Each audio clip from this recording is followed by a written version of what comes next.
Well, Patty, I really enjoyed our episode today with accept.blue with Ben from accept.blue. accept.blue, of course, is our official sponsor of the podcast this month. I'm very excited about it. Actually, I reached out to them. I reached out to Ben and I just said, like, man, I really want to start this year off about B2B. And I'm looking for a good podcast sponsor that's going to help us at the beginning of the year to educate our audience. And I thought he did a great job today.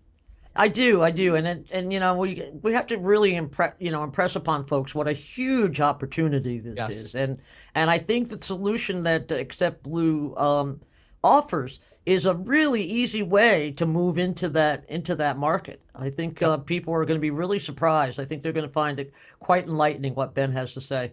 And then James, you had a really great question from the field. Would you like to give folks a little hint of that? Sure.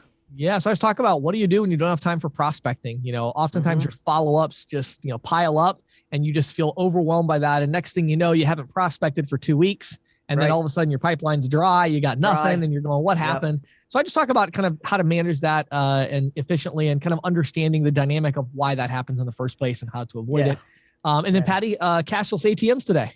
Cashless ATMs. Visa has sort of fired a warning shot over that. I think this is really interesting. It raises a lot of issues, not just about the technology, but about markets like, state-sanctioned marijuana sales and, and how ISOs and agents are trying to help these companies, without running afoul of Visa and MasterCard rules. Yeah, it was good stuff. I'm excited about it. I'm ready to go. If you are, Patty, let's dive into our interview. Let's do it. Welcome to the Merchant Sales Podcast. Hey everybody, Patty and I are here today with Ben Frisch from accept.blue. Ben is the co-founder and head of business development over there. How are you doing today, Ben? Good. How are you, James and Patty? Thank you so much for having me. Appreciate it. Great to have you. Absolutely. So I really love this topic. We're talking about dominating B2B payments in 2022. So, before we dive into all of that, Ben, and this is one of the key topics that I wanted to talk about. I talked about it a little bit in December. Before we dive into the specifics, though, for those that maybe didn't hear previous episodes where we had you on, tell us about accept.blue and maybe a little bit of your story. How did accept.blue come to be? Where are you guys at today? Give us a little bit of an update, if you would. And also maybe just how you came up with that name. I find that to be a really intriguing name. Yeah. Right. So that's a pretty common question, where accept.blue comes into the picture. So, the story of accept.blue is short and sweet. Basically, a group of developers that were operating a software developer shop and developing certain programs and softwares, et cetera. And inevitably, we came up against the payment piece. And once we hit that piece of the puzzle, things got complicated. We were dealing with antiquated gateways and problematic gateways, and that's when we saw that there's a real void in the payment space for something modern and streamlined and featureful and something that was geared towards the merchant of today, with their needs and their expectations. So we set out to build a payment gateway. We focused on some key differentiators. One is the B2B optimization piece, which I'm really excited to be talking with you about today. The other thing we focus on is the integrated payments. So by that, I mean API and iframe technology, plus our family of plugins like NetSuite, which is what we spoke about on the last episode, and as well as white label modeling and our pricing. Those are our key areas of differentiation where we came into the market. We're a pretty young company, just a few years old. We obviously spent a few years building this product before we even started selling this. The name accept.blue was just related to the previous dev shop, which had the name Blue in it, and we wanted to gear this towards specifically the payment space. So that's where the name accept came into the picture. So accept.blue, it also sounded really cool to us. So we settled on that. Yeah, it's funny. When people ask me, I'm talking to people and they'll say, what is accept.blue? I always say you guys are the processor agnostic Stripe with interchange optimization. So I don't know how accurate that is. That's what I was telling people. It's like, that is pretty accurate. That is pretty accurate. We did place a strong focus on the API aspect of it. Right. And we're also focused on the ISOs, versus merchants. We're not a merchant service provider. We only service ISOs. That's who our clients are. Those are the people that really drive our product roadmap and how we run the company, really. Sure. Well, so for my first question here, Ben, today what we're talking about is, to ISOs and agents, we really want to give practical information of how they can really dominate the B2B space. Patty has shared a lot of stats over the years of, the B2B payment space, and it's so massive. I mean, it's massive. Like just huge. Massive. And we have, really gotten a very, very small piece of this market up until now. But I'm curious, Ben, from your perspective, as I know you service a lot of B2B merchants through your ISO relationships. What are the trends that you're seeing in B2B? Are there trends that are, exciting to you? Are you seeing kind of growth in that area? Share with us kind of from your viewpoint where you see B2B payments at today. Yeah. So the truth is, ISOs in the last couple of years have been facing a challenge that they haven't had, let's say 5 or 10 years or even 20 years ago. And that is the ability to accept payments from within different softwares and within different integrations. And this is very important when we talk about the B2B space, because inevitably when an ISO is going to be going after a large organization, business to business shop, it's not always going to be as simple as set them up with a terminal or even a virtual terminal and let them accept payment. There's going to be more pieces to the puzzle. And the ISO of a decade ago didn't need to have that much knowledge when it came to the payment space. They needed to know how to set up a terminal, et cetera. Obviously, there's always going to be a lot of knowledge needed, but the ISO of today needs to have more knowledge and more education, and needs to be well-versed in a lot of different softwares, and specifically when it comes to the payments piece. That's the challenge. And the reason why I'm excited about 2022 and beyond is because we see from the gateway perspective that ISOs are taking on this challenge. They're realizing that the B2B space is immensely rewarding to those that go after it, much more rewarding than, say, your classic retail shop. And they're willing to learn and get themselves educated in the different products and technologies and softwares that they would need to service these merchants directly. So I think it's an exciting time for the ISO world. I think there's a lot of potential, and specifically when it comes to the B2B space, I see ISOs taking this very seriously and making a lot of headway. Well, that actually sort of raises a question for me, Ben, and that is, I've been covering the payment space for years. And it seems that B2B merchants, by and large, have been far less likely to accept card payments and moderately more likely to accept ACH payments. Checks seem to continue to dominate. I saw a statistic recently that said it's finally down to maybe 40% of all B2B payments, but still, that's a large chunk of payments. And I'm wondering, if you have a sense for why this is, and what it might take to get these merchants, these B2B companies, to accept card and even ACH payments without looking at it as a sort of necessary evil.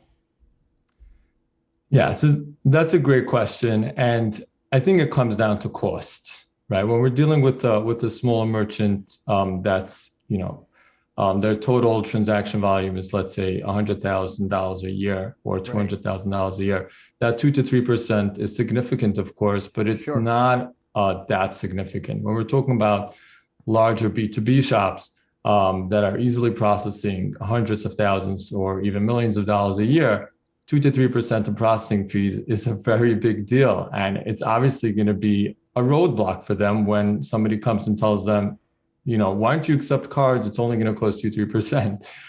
That 3% is a lot of money for them. So the biggest obstacle has always been cost. And the way to get around that is obviously by doing our best to lower that cost. And there's different things that ISOs could do with different products and technologies, one of them being interchange optimization. But the one thing that ISOs can do outside of products and outside of technology is just educating merchants that even though 2 to 3% is, yes, a very significant expense for them, realizing that relying on paper checks is also expensive, but in different ways. And the easiest way to say that is and I sometimes tell ISOs, ask your merchant if they have any outstanding invoices at the end of the year. right? If there's even one outstanding invoice, one of a few of a $20,000 invoice or something like that, that's already more expensive than your processing fees to a certain extent, right?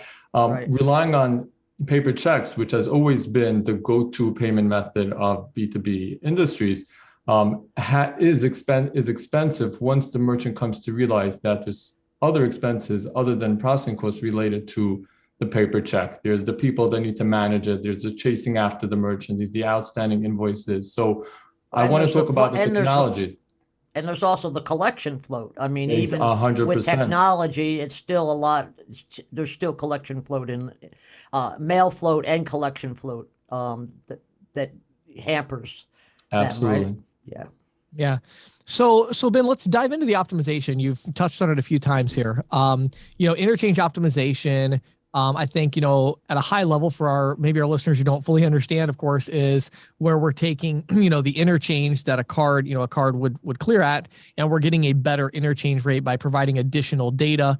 So in the case of level 2, that might be something like a purchase order number or, different zip codes that we might need or various cardholder information or purchase order information. And level 3 gets into government stuff. So when we talk about optimization and this additional data that's needed, I know that accept.blue has a different approach here than a lot of your competitors. Talk about, how you handle interchange optimization and maybe even a little bit of the reasoning behind why you've approached it in the way you have to really, I think, simplify it for the merchant. Right. So it's one of my favorite topics. I know it's James and Patty, it's one of yours as well. So like you said, it's in a nutshell, additional data that's coming along with the transaction that's going to lower your cost. And just to give the listeners an idea of what type of lowering the cost, when we're talking about a qualifying transaction for level 3, it could be well above 1% on the transaction if they're qualifying all the way. So for a business-to-business merchant, this is very significant, and it's the number one way to lower their costs when it comes to card acceptance. And what we've done, the problem has always been when it comes to level 2 and 3 is that you're telling the merchant, if we get all this additional information on a transaction, we're going to be able to lower your cost significantly. The problem is, who wants to sit there and key in an additional 20 plus pieces of data in order to qualify for that transaction? Whatever savings you're going to get from interchange optimization, you're going to lose in the cost of labor that it's going to take to have someone sit there and key in the data. So what we've done is basically automated that process. Obviously, there's a lot of details when it comes to that, but through the use of the ISO's input when boarding the merchant, to the details available at the time of the transaction, to certain information that we store in our databases, we send along all that extra information on every transaction without the merchant having to key it in. So we've taken all that manual labor, automated it, so the merchant is running a regular transaction and still realizing those very significant savings on qualifying transactions, like on business cards or purchasing cards. Yeah, cool. I think it's super interesting because, again, when we're talking about optimization, that simplification is really important for certain merchants. Like to your point, I think a lot of merchants are, if they're large enough, maybe they have the infrastructure to pull data. But one of the things I'd like to dig a little bit deeper, if you could, is obviously, you mentioned 20 pieces of data. Let's say there's maybe 10, right, on a level 2. Well, obviously you can't fabricate all of this data, so right. Talk a little bit about where does this data actually come from? Because I know some of it is really already just something that you would have and you can pre-fill. Some of it would have to be, auto-generated. So talk a little bit about where does this data actually originate or come from? Sure. So when an ISO actually boards a merchant to the gateway as part of their portfolio, as part of the merchant's account, we're going to ask them for level 3 data. Like we're going to ask them for obviously the MCC code, but different pieces of information that tell us the industry of this merchant and the type of products that this merchant sells, the tax rate based on their location, right? All these different types of pieces of information that allow us to create this sort of template of level 3 data for this merchant. And it becomes an industry-specific template of level 2 and 3 data. And then there's other information that can be defaulted, right? Like an invoice number.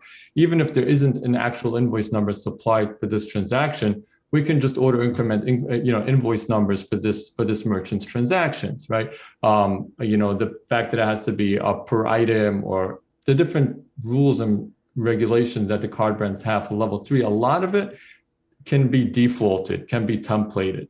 And like I said, with the ISO's input at the time of the merchant boarding, and our own information that we have stored to match it with this merchant's industry, we are able to create these templates that match the parameters that the card brands need for them to say, okay, this is a transaction with level 2 or level 3 data. So a lot of it is part of this sort of template model that we have that we create together with the ISO by focusing on this merchant's industries and the type of products that they sell.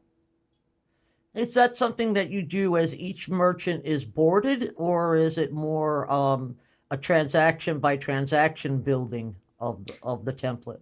Right. So it's really per merchant. It's sort of when they board the merchant, this template is per this merchant. This is this merchant's template. This is what's going to be used for their transactions.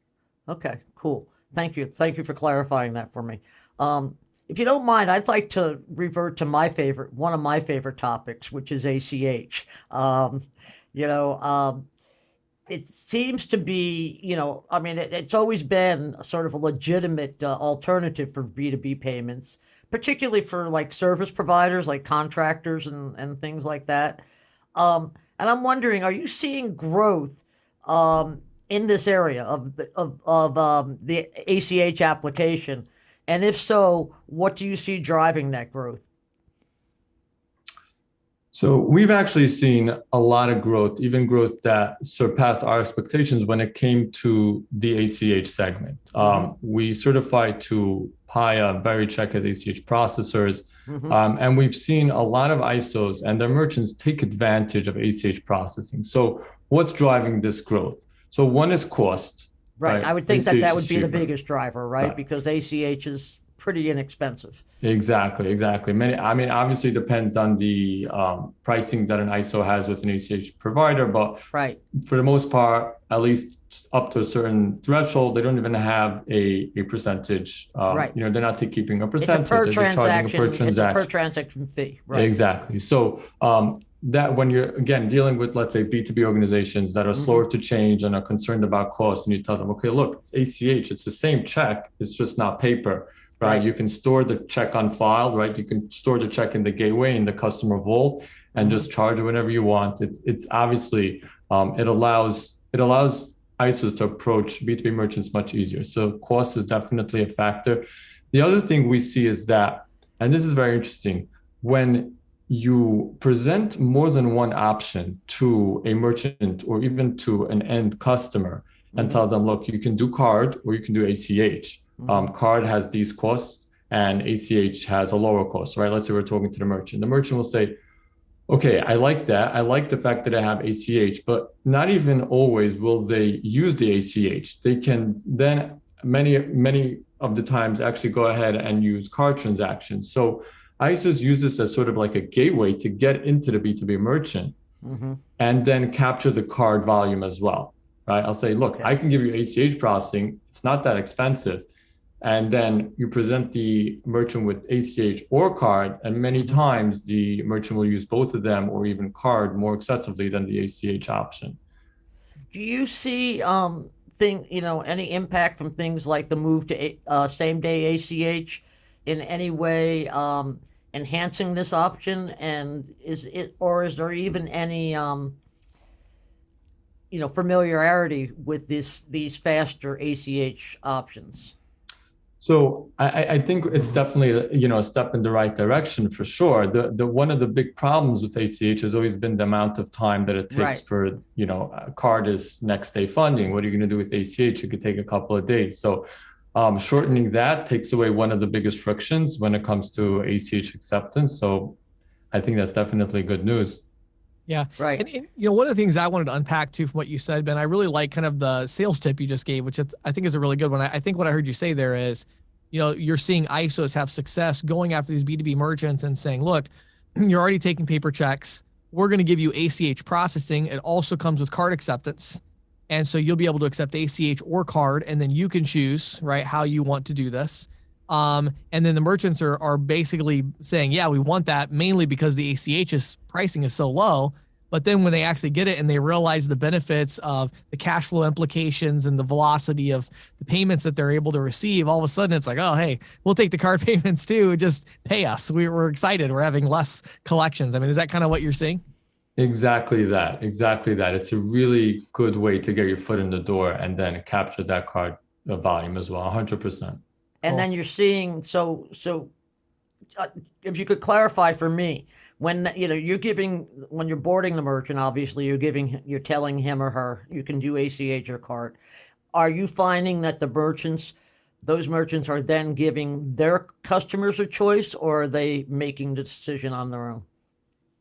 Right. So let's say most B2B merchants really they're the ones keying in their transaction, right? Mm-hmm. It's virtual terminal facing, so it's going to be the merchant's decision. But we do have a lot of merchants using, as an example, our invoicing tool or a hosted payment page feature, which allows for customer-initiated transactions. And we're seeing as much use of the ACH in using those tools as in the virtual terminal. That's what I was thinking. Yeah, 100%, 100%. Yeah. Merchants say, I want to send this invoice to the customer and I want to give them the option of card or ACH. And the same thing on the hosted payment forms. We enabled the option of ACH all over. So not only merchant-initiated transactions, but customer-initiated transactions as well. And we're definitely seeing a lot of use, use in either scenario, both by merchant and by customer. Yeah, and I think one of the other interesting points here is, just because you accept $20,000, $30,000 payments as a business, right? Just because you're paying $20,000 to $30,000 invoices, that does not mean that you have a credit card or a debit card that can run a $20,000 to $30,000 transaction, right? So I would imagine just out of pure necessity, and I know, Ben, we were talking about this the other day. I had a very large project done in my house, an HVAC job that was, a lot of money, and I didn't even have a card that I could use to make the payment. And so I reached out and said, hey, can I use ACH? And it's like, no, we don't accept that. And I'm like, well, I guess I'll have to go to the bank and get you a certified check. And then you'll have to, it's so inconvenient. And so I would imagine, I don't know if you're seeing that as well, but I would imagine that's probably driving a lot of this as well, is just that customers, it's like, look, we want a convenient way to pay, and you can't pay with a card when it's $30,000, $40,000, $50,000. It's nice to have an ACH option for these B2B companies, I would think.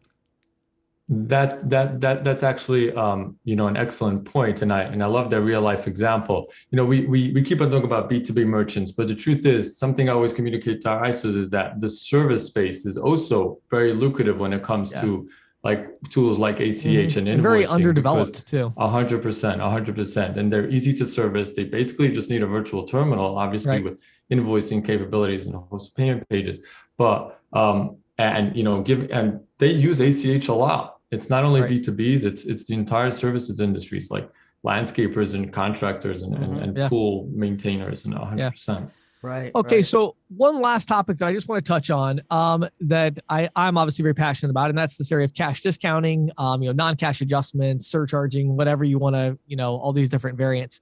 One thing that I love about the accept.blue platform is that you do provide this ACH option where there's some differences in terms of how you apply the fees and stuff like that. So talk a little bit about how the merchant, whether it's B2B or otherwise, how they are able to pass this cost of processing on to their client, and how that works in the accept.blue platform. Right. So when it comes to a surcharge or convenience fee, what we've done is, and this was by ISO request, as so many of our features and tools are put on our roadmap and on our desk by our ISOs, is that we've separated those fees by card or by check. So practically what that means is that a merchant can apply a certain surcharge percent, let's say, to card transactions, but it won't affect ACH, right? They can hard code a certain surcharge to be applied to all card transactions. But at the same time, if they're running an ACH, they can have a completely separate fee, a different percentage, or even a set dollar amount applied to the check transactions. And that's true when it comes to merchant initiated transactions. And the same thing happens when it comes to even customer initiated. So to give a real life example, let's say your HVAC guy would have sent you an invoice.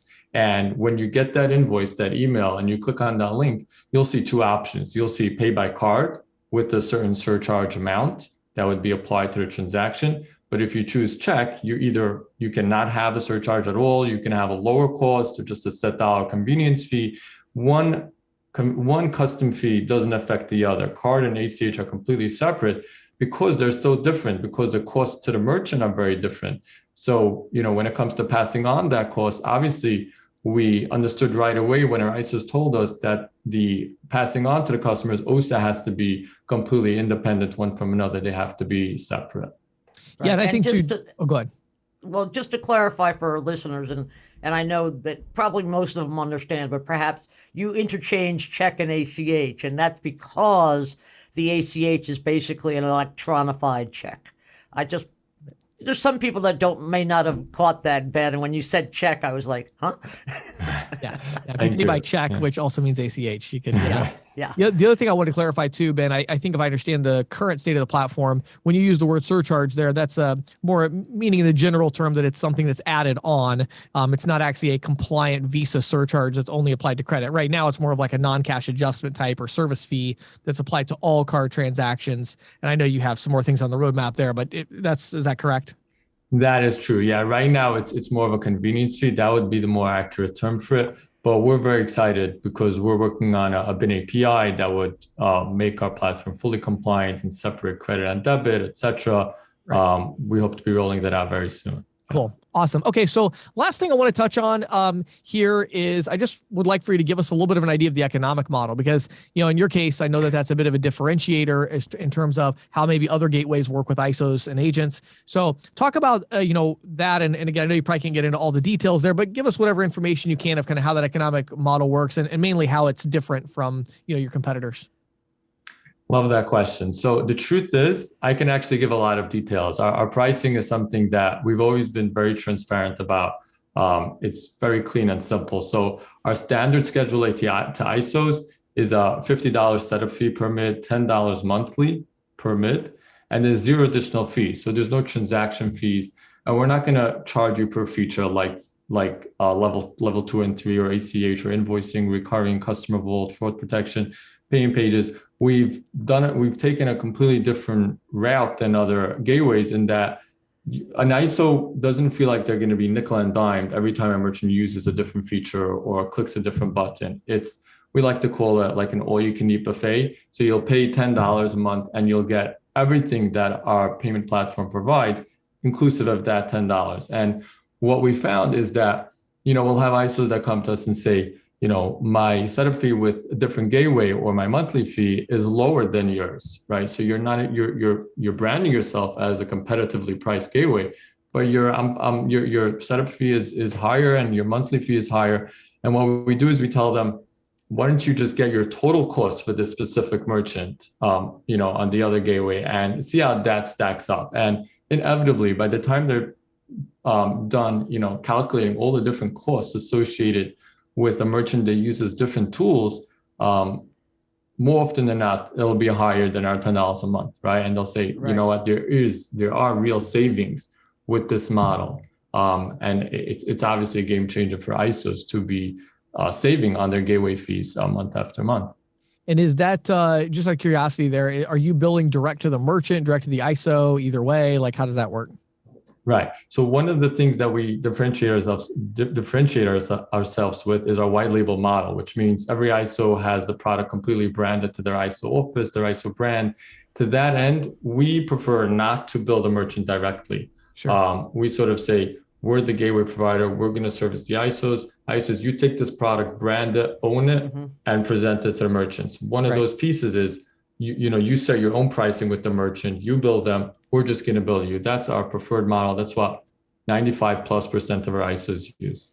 And I would imagine that most ISOs would prefer that because they can mark it up. Right. Right. Yeah. Right. Most ISOs do.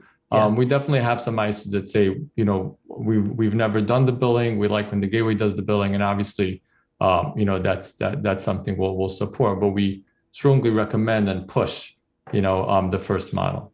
Yeah, definitely helps to build the brand for the ISO, and it gives them an opportunity to, and, mark it up. I mean, even if they mark it up a few bucks and they've got 1,000 mids like that, that's going to make a lot of money. So, awesome. So, at the end of the podcast here, I definitely want to get some contact information and tell us kind of where to send people. Before that, though, I do want to just mention and plug an ebook that Ben and I are working on, and Patty as well. But we're working on an ebook with the same name as this podcast, which is Dominating B2B Payments in 2022.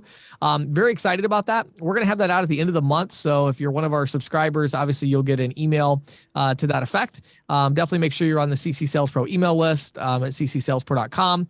But we're very excited about that. I've got a lot of things planned. We're working on really making it a practical guide because I just believe that this is such a big opportunity. I actually reached out to Ben a few weeks ago because I wanted to have a podcast sponsor for the first month of the year that was centered around B2B and going after that opportunity, and then releasing an ebook at the end of the month to that effect as well. So excited about that. We'll have more information to come.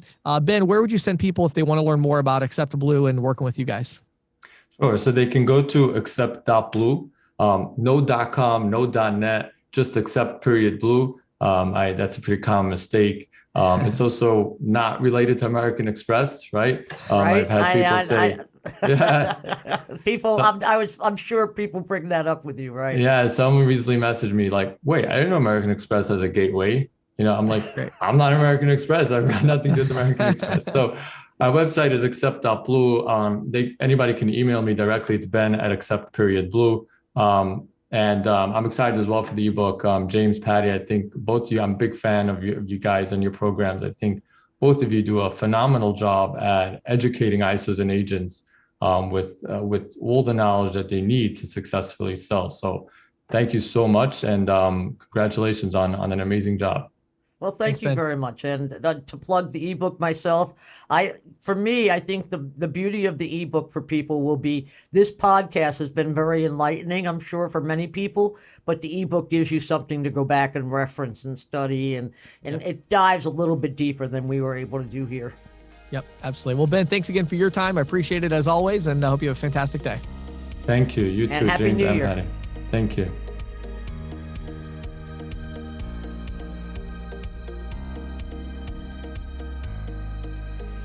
So Patty, our official sponsor today, of course, we just got done with the interview, which is accept.blue. Really love the optimization piece of this and how it is really automated. The idea of making it so simple for the merchant to not to key in very, very minimal, if any, information and still gain a lot of the savings from optimization.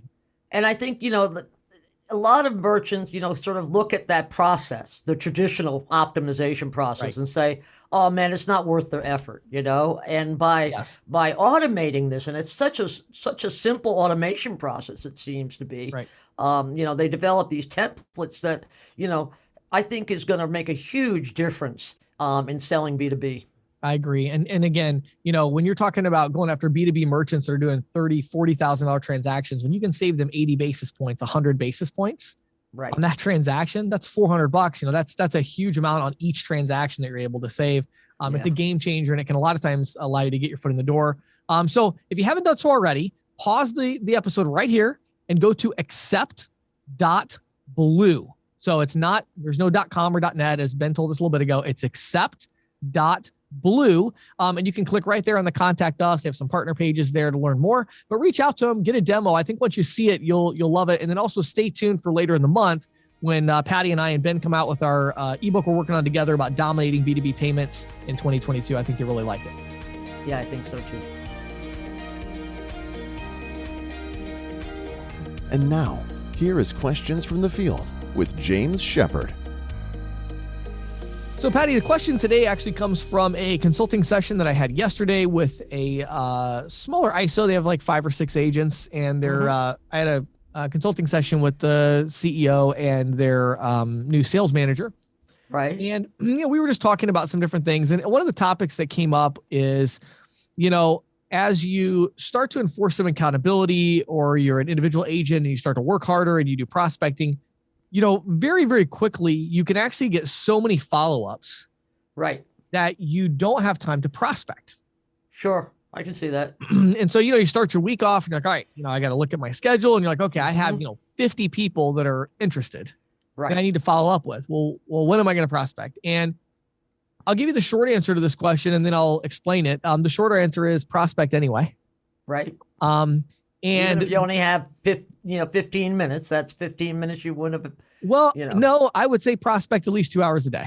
Okay. And if you don't have time to prospect 2 hours a day, prospect 2 hours a day anyway. Yeah. I see what you're saying. Yeah. So the reason is that what people don't seem to understand, agents don't get a lot of times, is why don't you have time to prospect a couple hours a day? Well, the reason that you don't have time to prospect a couple hours a day is actually not because you have all of these follow-ups. The reason you have all the follow-ups is that you're not closing hard enough. So, and you're not managing your time properly, wouldn't you say? Correct. Mm-hmm. But ultimately, if you are getting maybes from everyone, you will very quickly max out your schedule, no matter how good you are at your time management.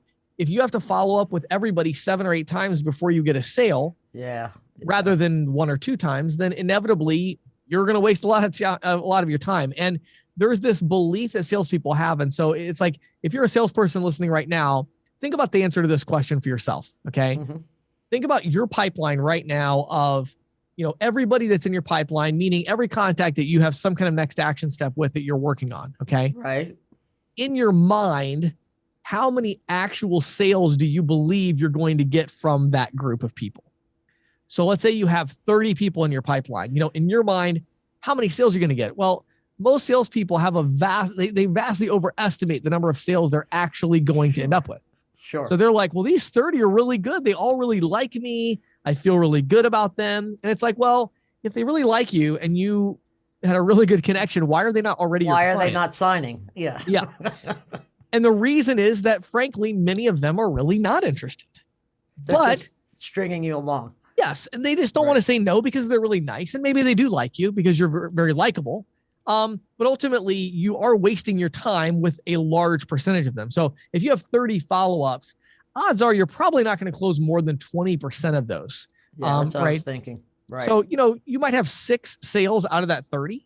And the other thing that is so interesting about this, that again, and I fall prey to this all the time as a salesperson as well, so I get it. But the other thing that's interesting is, generally speaking, if you forced all 30 of them to make a decision today, right, probably get about 6 sales, which is the same number as you would get if you got them to make a decision over the next 90 days. Right. So right.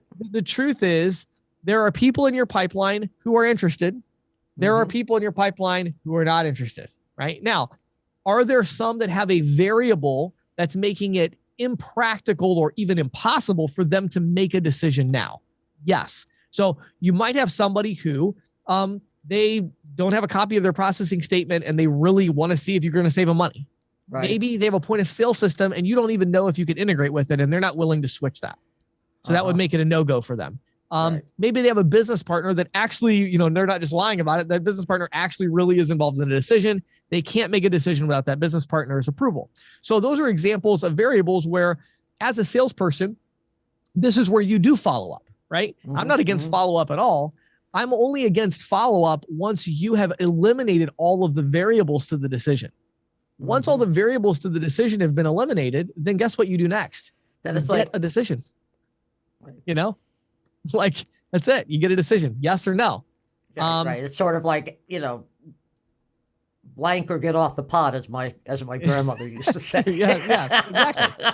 Yeah. And the idea here that I think is so interesting is, again, your best chance of getting a yes is going to be at the moment when you've eliminated all the variables to the decision. That's your highest probability chance. Right. But what salespeople have a problem with is many of them are afraid of no. And they believe that no is the enemy of yes. No is not the enemy of yes. In fact, lots of no's are a requirement of yes. Well, in fact, from what you're saying, maybe is the enemy of yes. Exactly. Right? Exactly. Yeah. So maybe is the enemy. That's what we're trying to avoid. We just want to get decisions. So here's a little exercise that I do many times. I did it yesterday with this consulting client and walked them through it. I've done it, I don't know, thousands of times probably with individual agents. So here's the exercise for you to think about your last, let's say, week of prospecting as an individual agent.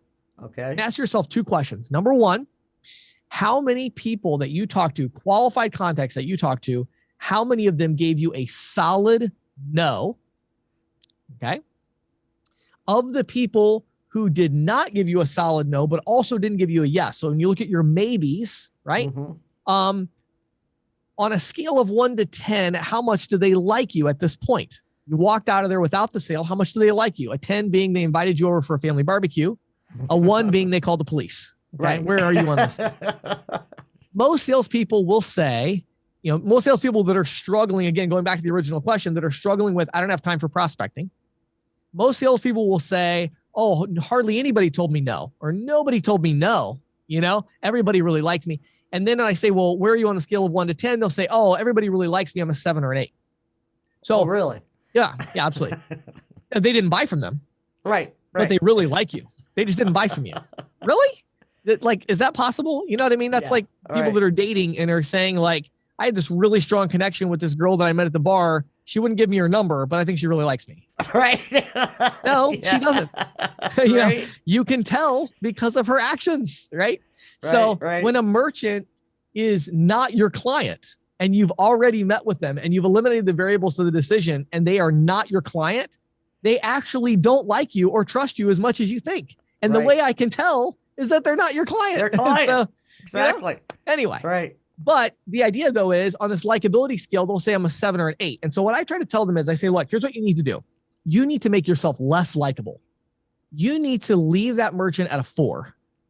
And they're like, a 4? Oh, my goodness. What? Yeah, because you want to be very likable initially, right? But as you start to close the sale, if you're not getting the sale, well, you're going to keep pushing and you're going to keep trying to overcome objections. And people don't generally like that, Right. And what that's going to mean is the people who really are interested are actually going to say, okay, let's give it a shot, right? They're going to move forward because business people do a lot of negotiating and they actually respect somebody. Those who are really interested, a lot of times they're just looking for you to work a little harder for their business and show that you really want their business, Right. And so they'll say yes. And the people that are really not interested, at some point, they're going to say, you know what? I am not interested. So you need to stop because I do not want what you're selling. Right. And at that moment, you just say, I totally understand. I apologize. I didn't mean to, offend you in any way. Hope you have a fantastic day. Wish you great success. And you leave. Now, do they like you as you're walking out the door? Not really. No. But who cares? They're not your client and they were never going to be your client. But at least now you don't have to follow up 17 times to find out that they don't want to be your client. Right. So ultimately, when we answer the question of, what do I do if I don't have time for prospecting? The actual answer to that question is, close harder. Right. The reason you don't have time for prospecting is that you're not closing hard enough. Therefore, you're creating a lot of unnecessary follow-ups and wasting your time. Yeah. And it is that time that is keeping you from being able to prospect. And what's also interesting, Patty, is when agents start to implement this and they start to go prospecting anyway. So you say, well, James, how do I solve this problem? Do I start closing harder? How do I start solve the problem? The best solution to this problem is to just go prospecting anyway, even when you don't have time. And what will force you to do is it'll force you to pare down your list. Right. And as you're adding new people to your pipeline every day, you're going to finally go, you know what? That one person I talked to today is actually really interested. I think 10 or 15 of these people I'm following up on are really not as interested as that one. And so it gives you the context to say, let me zero in here and let me actually just go after the people that are really interested because it's not that I don't have time for prospecting. I really don't have enough time to follow up on people that are not interested. Right. And you have to reassess that on a regular basis as to which ones are worth following up with. Absolutely. So hopefully for some of you that will help you with your time management as you come into this year. The key is just keep adding more people to the top of the funnel and inevitably you will make more sales. It's a numbers game to some extent. It's a numbers game. Yeah. And what's going to happen is you're just going to say, well, I have to prospect for 2 hours today. So I can't follow up with all these 14 people. So which are the people I should follow up with the most? And it's going to force you to maybe call the other ones and say, hey, I was going to follow up today, but I'm really not sure that you're interested in moving forward. Is this something that you want to do or not? Right. That's a really good technique. And then usually they'll say, no, we're not interested. Right. And you'll say, that's what I thought. Well, if you ever are interested, let me know. And, now move on. And maybe you'll be, I'm always surprised. Like, sometimes I'll get myself in that position where I'm like, oh my goodness, we're following all these people. I look at we use Pipe Drive and I'll look in there and like, oh my goodness, all these consulting deals and advertising and all this different stuff and our ISO amp and we sell all these services and, training. And I'll look at it and, every once in a while we'll kind of go like, wow, we got a lot of people we're following up with. And we'll just send emails to all of them and say, hey, do you want this or not? Like, we'll word it a little bit nicer than that. Right. Sure. And inevitably, some of the people that we didn't think were interested say yes. And some of the people that we thought were really interested say no, because until you force people to make the decision, you really don't know if they're interested or not until they sign on the dotted line and pay you. So that's the truth at the end of the day. So hopefully that'll be a help to some of you that are trying to get your time management in order. Good stuff, James. Thanks. This is the Insider's Report with Patty Murphy. Well, James, it seems like the days of cashless ATMs, at least for marijuana dispensaries, may be numbered. Really? Now, yeah. So, okay. Visa's rearing its enforcement head, shall we say? And just to give people a little bit of background, cashless ATMs are a vehicle for accepting card payments. They have a lot of applications, but perhaps the most common is marijuana dispensaries. Dispensary transactions, of course, are banned from major card networks due to the federal prohibitions around marijuana. So some ISOs are setting these businesses up with cashless ATMs, which kind of resemble traditional ATMs in functionality. Customers insert a debit card or a PIN-authorized credit card to pay for items, often receiving some cash back to round up the purchase, because KTMs don't give out coins, right? So, for example, a customer may have purchases totaling $95.50, in which case the transactions rounded up to 100, and the customer receives $4.50 in change. And then the transactions appear on their bank statements either as ATM debits or cash advances on their credit cards. Now, exact estimates aren't available, but I've been told by some experts that thousands of dispensaries around the country use cashless ATMs. There are marijuana dispensaries currently operating in about 36 states that have legalized marijuana for medical and/or adult recreational uses.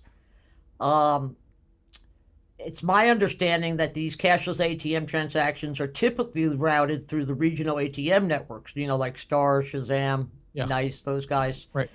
But apparently that's not the case. Apparently Visa's Plus network is also being used to route at least some of these transactions, and Visa is not happy about that.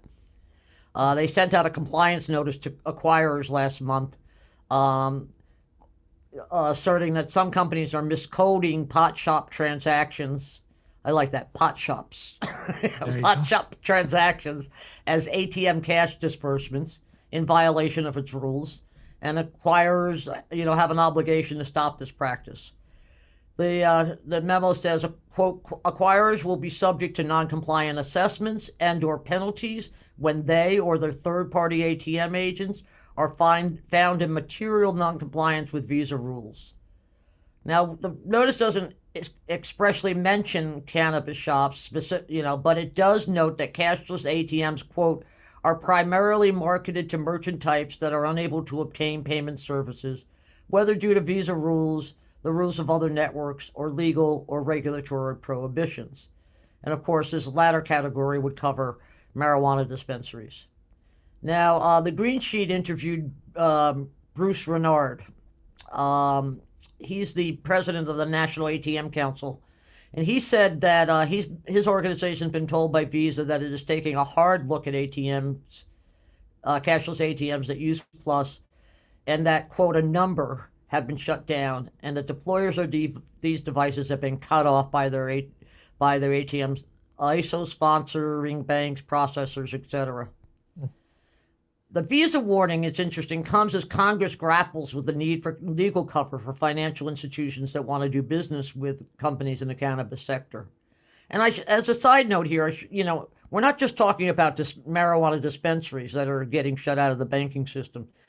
Virtually any business that deals with cannabis, growers, testing labs, equipment manufacturers, even landlords and accountants, technically can't do business with banks.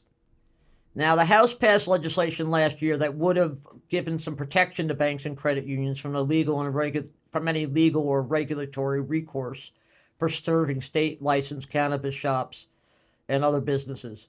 But that legislation stalled in the Senate, and absent the cover of federal law for banks and their merchant acquiring partners, cannabis businesses are flush with cash. I interviewed a dispensary owner a few years ago who told me that they have at any one time in their shop $30,000 to $50,000 in cash just sitting there.